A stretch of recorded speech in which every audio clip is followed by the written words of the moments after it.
Hi, everyone. We're going to go ahead and keep working through these taxonomy terms. And I'm going to go ahead and move on to the rooms taxonomy term. Remember in video 1, I showed you how to log in, so you can always go back there if you haven't watched that yet. To get to the taxonomy page, library calendar, taxonomy. And I'm going to go ahead and go right to rooms.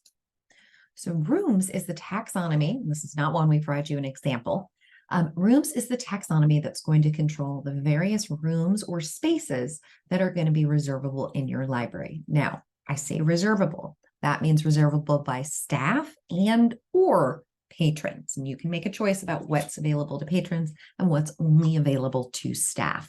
But any space, whether it's a room with 4 walls or not, it could be an atrium, an entryway. I have folks who do stuff in the parking lot or in a garden.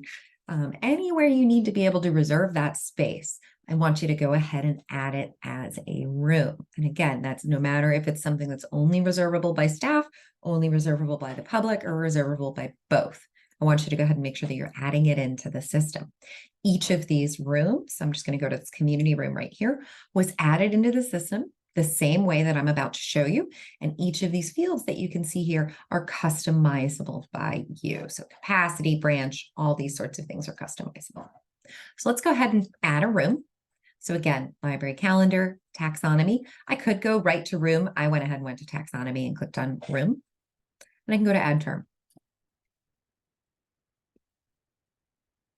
Then it can go through this form. So I can go ahead and provide it with a name. There's test room. Like our library branches, you can create rooms that are physical rooms, so physically assigned to a branch. You can also create off-site and online rooms. So some of my clients, less common, but some of my clients will create an off-site room rather than an off-site branch for things like a bookmobile or for events that are occurring outside the library building. They'll use a room rather than a branch. Online room, more commonly used for online programming. So someone will create an online room and they will assign that to any time they're having an online program.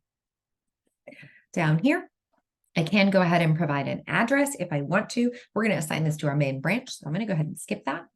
Override address geocode. We talked a little bit about this when we were looking at branches. If you don't have an issue with your library being located on Google Maps, ignore it. Down here under room settings, public. This is one of the most important things that you are going to learn about rooms. If you want something to be visible to the public and reservable by members of the public, so not staff members, you need to make sure that you are marking it as a public room. You're going to go ahead and assign it to a branch. I'm going to assign it to our physical branch. Ignore conflicts. This is something that is only going to be visible to administrators of the calendar. We do not make it visible for additional staff members. So only my administrators are going to see this. What it allows you to do is to ignore all of the conflicts that might be occurring when somebody reserves this room. So for something like an online room, that may be an instance where I'd want to go ahead and ignore conflicts related to that room, because maybe it doesn't matter if there's an additional online program happening at the same time. At the room level, not something you're going to use very often, something you may use at the event level more often than that. We're going to talk more about that later on.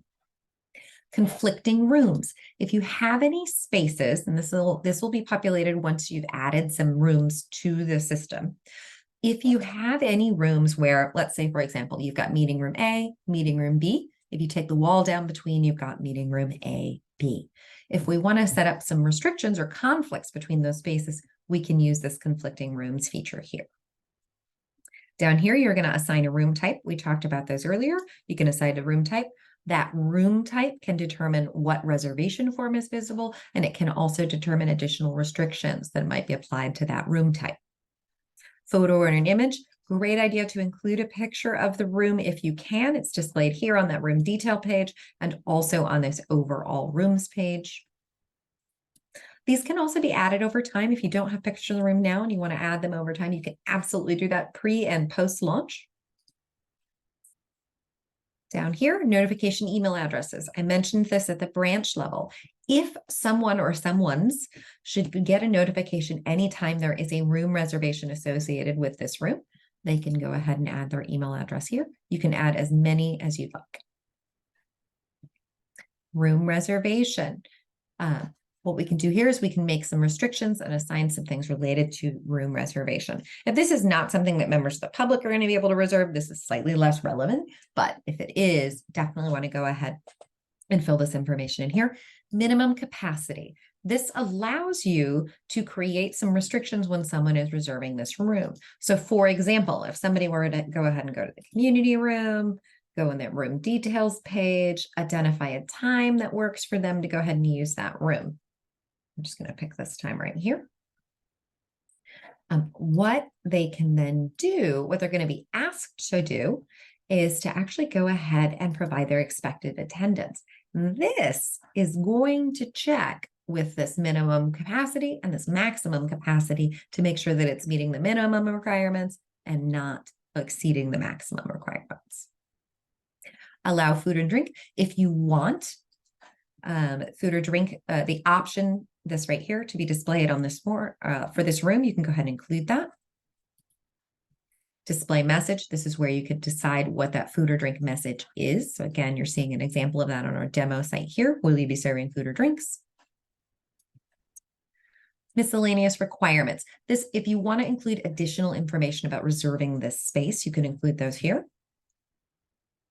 Reservation restrictions. I mentioned we can create restrictions at the branch level as well as the room type level. We can also do it down here at the room level. So for example, if we wanted to make it so the soonest date a new reservation can be made is 3 days, 3 days in advance. We could go ahead and put 3 days here. If we didn't want folks to be able to make reservations more than 90 days out, we could just go ahead and put, add a space there, 90 days. So you can put the amount of time you want before folks can make and how far out they can make those reservations.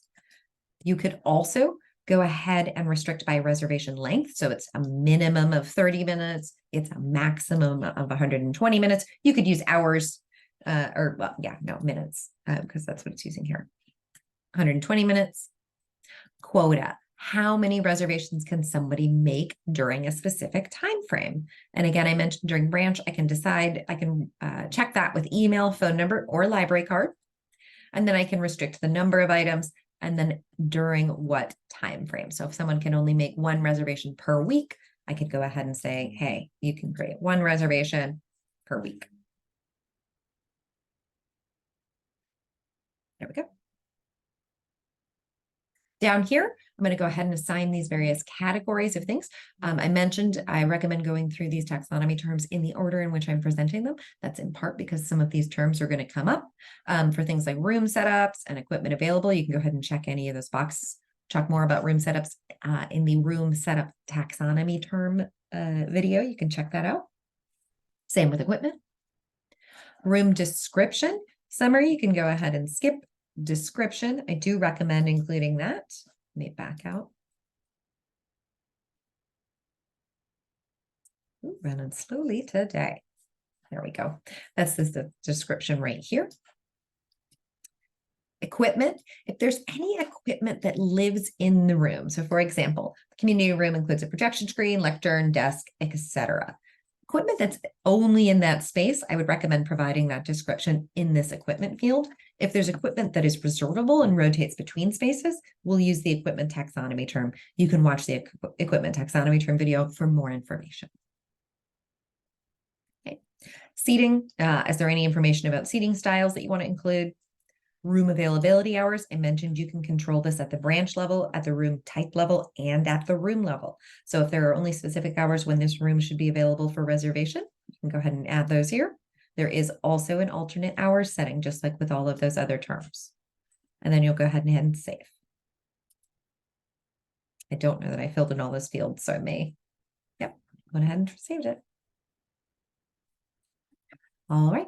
That's the room taxonomy term. Please let me know if you have any questions. Again, keep in mind, room could be something that's not something within 4 walls. It can be a public space. We took a look at, as part of the room type term, we took a look at someone who's using a passport appointments room to go ahead and enable folks to reserve time to go ahead and get their passports processed. So lots of different ways that you might be able to use this outside of just physical spaces. Thanks so much. Let me know if you have questions.